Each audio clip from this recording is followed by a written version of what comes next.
dito masyadong inurada to the point na kahit ang ordinaryong mamamayan ay mapapaisip kung ito nga ba ay ginawa ng naaayon sa hustisya.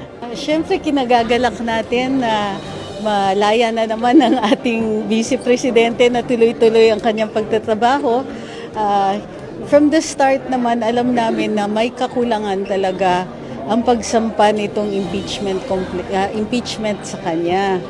Alam natin na last minute at alam natin din na nung walang kaakibat na ebidensya nung inain ito o inikot sa mga kapwa kongresista, nung ang tinawag ay caucus, imbis na plenaryo, na nakita natin, kasi yun lang ang nasa publiko at that time, medyo nakakakaba dahil alam natin na medyo may ibang galawan dito.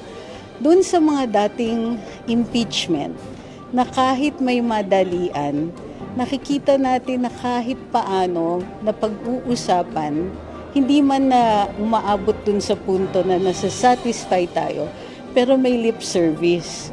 Dito, masyadong inurada to the point na kahit ang ordinaryong mamamayan ay mapapaisip kung ito nga ba ay ginawa ng naaayon sa hustisya.